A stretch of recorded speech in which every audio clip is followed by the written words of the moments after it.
ભક્ત ગોરા કુંભાર.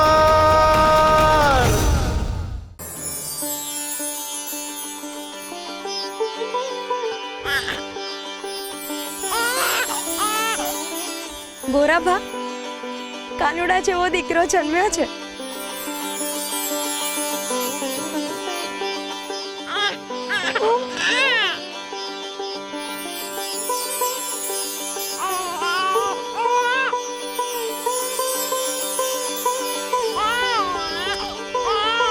તુલસી અને ગોરાના આંગણાનું ફૂલ છે. ભાઈ, આનું નામ શું રાખીશું? ગોવિંદની કૃપાથી થયો છે ને, એટલે આપણે એનું નામ ગોવિંદ રાખીએ.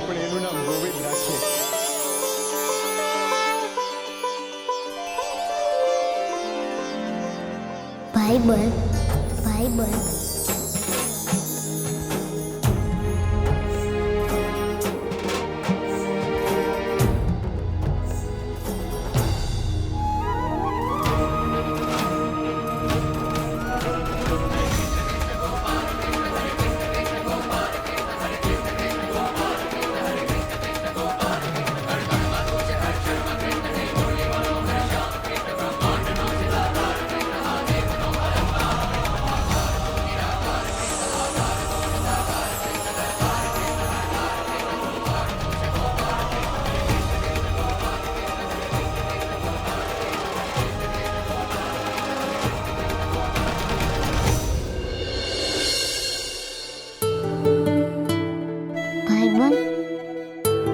હું એક વાત પૂછું?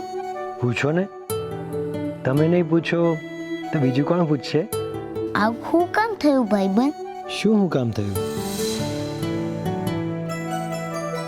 હું ન્યા પણ છું ને આયા તમારી પાસે પણ. ભાઈબંધ, આપણે બે તો નતા મળવાના ને.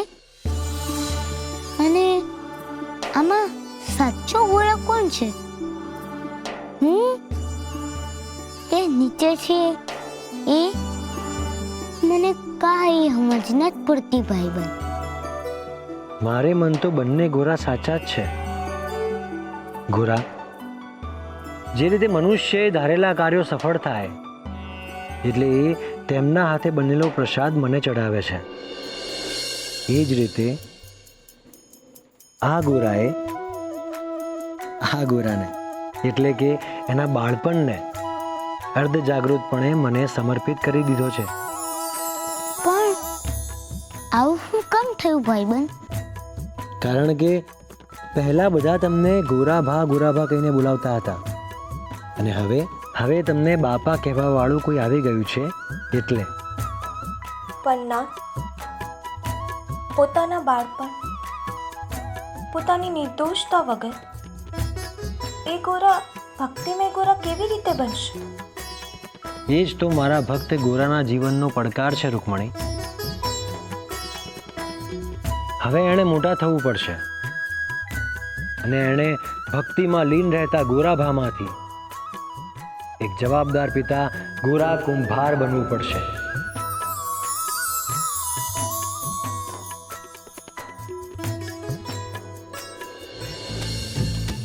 હું કીધું? ખરેખર એને દીકરો આવ્યો છે? હા, આજે હવારે હું પાણી ભરવા જાતી હતી ને તાર ચોરાફાએ બાળકનો હસવાનો અવાજ આવ્યો. આ અવાજ એટલો મીઠો હતો કે વાત જ ના પૂછો. અને આ ગોરા જન્મ્યો ને તારે અસલ એના જેવો દેખાતો હતો. અને ગોરાએ તો એનું નામય પાડી દીધું છે, ગોવિંદ. ગોવિંદ. હે હરી, તમારો જેટલો પાડ માનો ને એટલું ઓછું છે. તમે મારા ભાઈના ઘેર પાયણું બંધાયું છે. સકરી કાકી, હવે બાળક આવી ગયું છે તો મારો ભાઈ ચોરા પર થોડી રહેશે. આ ગોરાને તો મેં બહુ કીધું કે મારા ઘેરે આવતા રહો, અને આ ગોરા કોઈનું માને એમ છે? સકરી કાકી એ માનશે. એને મારી વાતનું વેડ રાખવું જ પડશે. હવે બાપા ઘરે નથી તો એની જવાબદારી તો મારી જ કહેવાય ને. હાલો સકરી કાકી, આપણે એને જઈને લઈ આવીએ. હા હાલ સુરા, આપણે ગોવિંદને ઘરે લઈ આવીએ. હાલ. ખબરદાર, જો આ ઘરની બહાર પગ મૂક્યો છે તો હાલો હાલો કહીને હરખાઈને નીકળી પડ્યા. અરે ઘરની લક્ષ્મીને તો પૂછો કે આ ઘરમાં કચરો પાછો જોઈએ છે કે નહીં. બસ મીઠી, ગોરા મારો નાનો ભાઈ છે. તને ગોરા ને તુલસીઓ નથી ગમતા, પણ નાના જન્મેલા બાળ ગોવિંદે તારું શું બગાડ્યું છે? ક્યાંક તો હરીની બીક રાખ. હું કીધું તમે? તો બીજું શું કહું? હું અટાણે જ એમને લેવા જાઉં છું. હાલો સકરી કાકી. હાલો.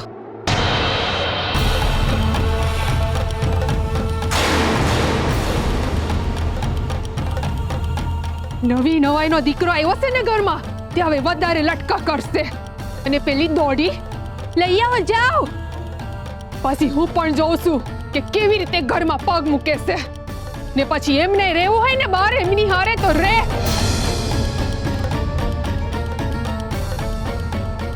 પૂજારી બાપા.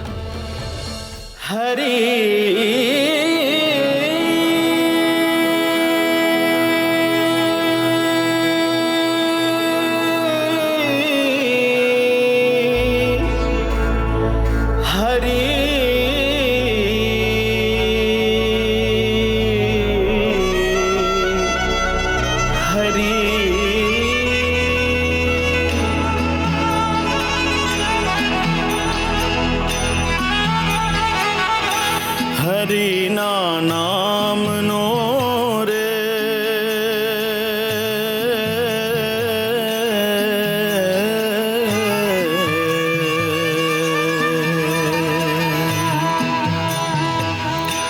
હરિના નામનો રે સૌથી મોટો છે આધાર. હે હરિના નામનો રે સૌથી મોટો છે આધાર. હરિના નામનો રે સૌથી મોટો છે આધાર.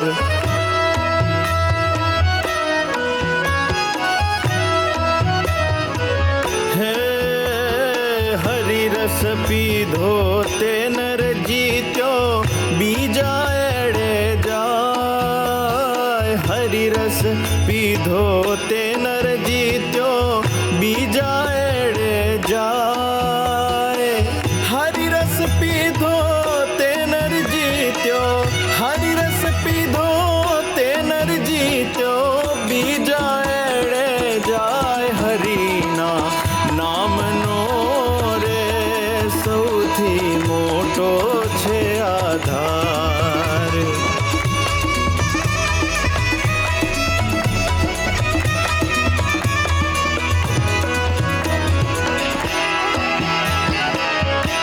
હે નામ મંત્ર મોટો છે જગમાં, જન્મ મરણ ભૂત જાય. નામ મંત્ર મોટો છે જગમાં, જન્મ મરણ ભૂત જાય. મુક્તિ સુંદરી આવે દોડી, મુક્તિ સુંદરી આવે દોડી. આકર્ષણ એવું થાય હરિના નામનો રે સૌથી મોટો છે આધાર.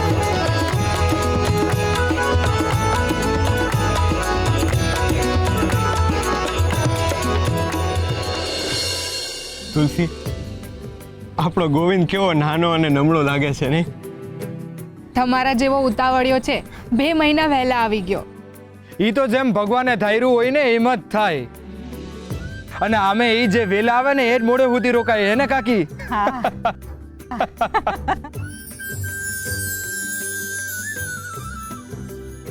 ગોરા બેટા, તમે ત્રણેય જણા વાત કરો, હું જઈને આવું છું.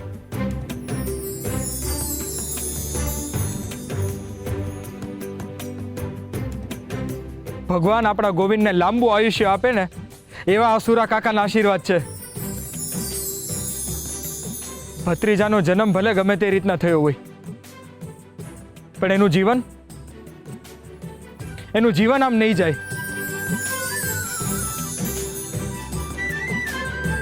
ભાઈ, આ અસલ તારા જેવો દેખાય છે હો. જો ગોવિંદ, કોણ આવ્યું? સુરા કાકા. ભાઈ સુરા, મેં તો સપનામાં નહોતું વિચાર્યું કે ભાઈબંધને જેટલો પ્રેમ કરું છું ને એટલો કોઈ બીજા માણસને કરી શકીશ.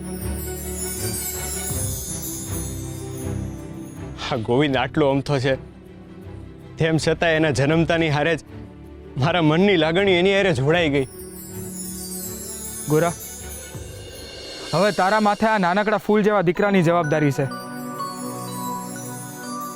જે તારે એક બાપ બની નિભાવવી પડશે હો. મને એની ચિંતા નથી ભાઈ. મારો ભાઈબંધ મારી હાથે રહીને હંધુય પૂરું પાડશે. કઈ રીતના? આ ચોરા ઉપર રહીને? અરે તું આ ગોવિંદનો તો વિચાર કર. જો, હું તમને ત્રણેયને ઘરે લઈ જવા આવ્યો છું. તમે હાલો મારા ભેગા. પણ ભાઈ, જો ગોરા, હું તારી એકેય વાત નથી સાંભળવાનો. તારા ઘેર દીકરો થયો છે. તું એક બાપ છો અને હું મોટા બાપા. અરે મારી એ ગોવિંદ પ્રત્યે એક જવાબદારી હોય કે નહીં? જો મારે તારી ના નથી સાંભળવી.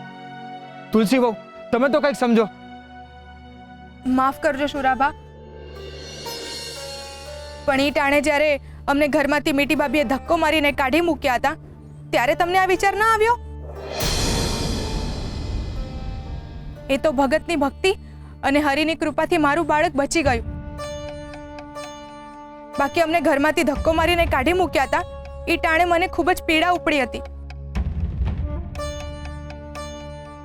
મને તો બીક લાગી ગઈ હતી કે મારા બાળકને કંઈ થઈ ન જાય. એ આખી રાત મેં પીડામાં અને બાળક ખોવાના ડરમાં રીબાઈને કાઢી હતી. મીઠી ભાભી જો માં હોત તો એ મારી પીડા સમજી શક્યા હોત. હું એમનો વાંક નથી કાઢતી, પણ જ્યારે મેં આ બાળક મારા હાથમાં લીધું ત્યારે મને ખબર પડી કે પીડાની પરાકાષ્ઠાએ પહોંચીને જે સુખ છે તે માં બનવું, જે હજુ ભીતર છે અને એની હયાતી અખંડ રાખવાની ધૂન એટલે માં બનવું. માફ કરજો મોટા ભાઈ, ગોવિંદ તમારો જ ભત્રીજો છે. એને વહાલ કરવાનો અને રમાડવાનો હક પહેલા તમારો છે. પણ અમે એ ઘરમાં હવે ક્યારેય પગ નહીં મૂકીએ.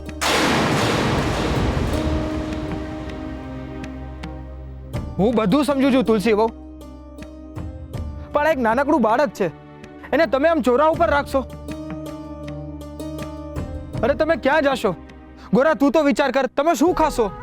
ગોવિંદનો જન્મ હરિની કૃપાથી થયો છે. એને જો જન્મ આપ્યો છે ને તો આશરો એ જ આપશે. આ પૃથ્વી પર હંધો એની નિયતિ મુજબ થાય છે. જો હરિ આને જન્મ આપી શકે તો જમવાનું એ આપશે ને જમીને એ જ આપશે.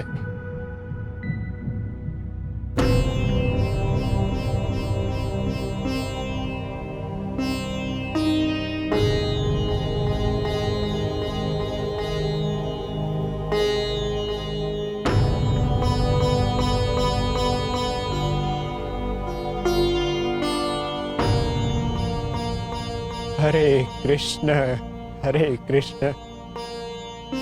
બેટા, જીવનમાં ક્યારેય મન અશાંત થઈ જાય ને તો હરિનું નામ લેજે. હરિ હંતુય સારું કરશે.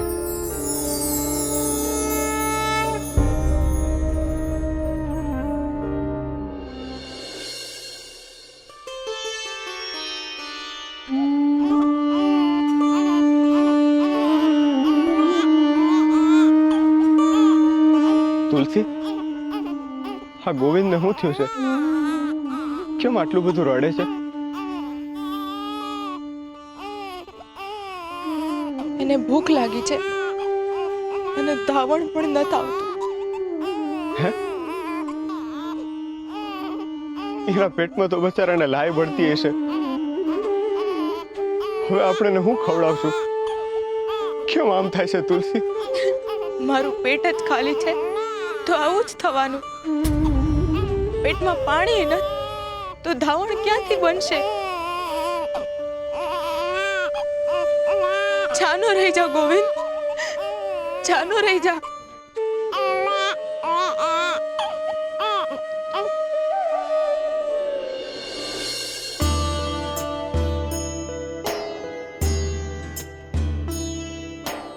હે હરી, ખાક માર્ગ બતાડ.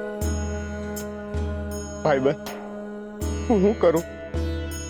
ગોવિંદ રડે છે ને મારાથી જોવાતું નથી. મારું મન વિચલિત થઈ જાય છે. તમે તો અન્નદાતા છો, એની ભૂખ ભાંગવાનો રસ્તો દેખાડો કોઈ. ભગત, આમાં હરીને વચ્ચે ના લાવશો. આ રસ્તો હવે તમારે જાતે જ શોધવો પડશે.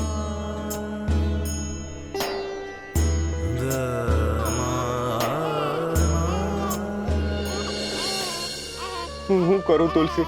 મને તો માટલા ઘડતાય નથી આવડતું. ખાલી માટી ખૂંદતા જ આવડે છે. એ હવે મોટા ભાગના કુંભાર પોતાની જાતે કરી લે છે. તો હું મારા ગોવિંદની ભૂખ સંતોષવા હું શું કરી શકું? જો મનથી શોધીએ ને તો ખોવાયેલું પણ મળી જાય છે. તમે આમ બેસી રહેશો તો કાંઈ નહીં થાય. તમને યાદ છે થોડા દિવસ પહેલા મેં જીદ કરી હતી કે તમે તમારી મહેનતનું લાવશો તો જ હું જમીશ, તો જ હું ખાઈશ. અને તમે બીજા દિવસે કામ શોધવા પણ ગયા હતા અને ખરેખર તમને કામ મળી પણ ગયું હતું. હરી પર ભરોસો રાખો, મન મક્કમ કરી લો. તમે માટલા ઘડતા શીખી જશો. તુલસી, તમે સમજી નથી રહ્યા. બાપાએ બાળપણમાં માટલા ઘડતા શીખવાડવાના ખૂબ પ્રયત્નો કર્યા, પણ મારું મન માધવમાંથી માટલા તરફ વળ્યું જ નહીં. એ પ્રયત્નો તમારા બાપાએ કર્યા હતા. તમે હવે એક દીકરાના બાપ બની ગયા છો. એ મનમાં રાખીને પ્રયત્ન કરશો તો કદાચ તમે શીખી જશો.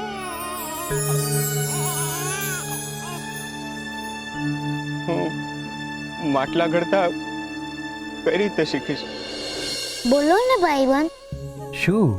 એ જ કે હવે હું માટલા ઘડતા કઈ રીતે શીખું? હા, સમજી ગયો. તમે ત્યાં જઈને મને માટલા ઘડતા શીખવાડશો ને? અરે, હું તને માટલા ઘડતા કેવી રીતે શીખવાડું? મને નથી આવડતું. થોડા દિવસ પહેલા તો મેં માટી પણ તારી પાસે ખૂંદાવી હતી. ભૂલી ગયો? એટલે તમને માટલા ઘડતા નથી આવડતું? મને કેવી રીતે આવડે? અરે ભાઈ, હું તો સીધો સાદો ગોવાળિયો છું. મને તો ગાયો ચરાવતા આવડે. હું કુંભાર નથી. મેં તે દિવસે ગણપતિ દાદાને નવડાયા હતા. તે દિવસે તમે ગણપતિ દાદાની નવી મૂર્તિ ઘડી હતી ને? તમે મને પકડી પાડ્યો હો.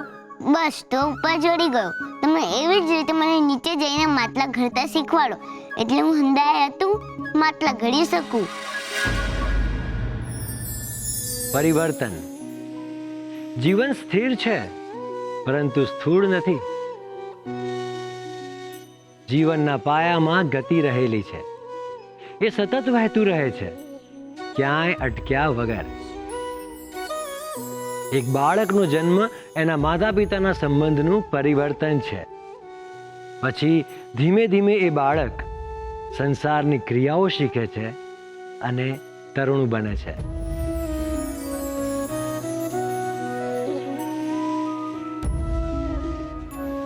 પછી એ જ બાળક યુવાન બને છે અને એ જ વૃદ્ધ બને છે. બીજમાંથી છોડ બને છે અને છોડમાંથી વૃક્ષ બને છે. આ જ પ્રક્રિયા સંસારની છે અને આ જ પરિવર્તનનો ગુણધર્મ.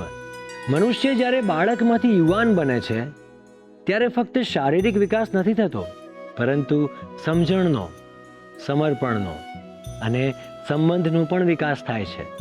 ઉંમર વધતાની સાથે સાથે નિખાલસતાનું સ્થાન શાણપણ લે છે.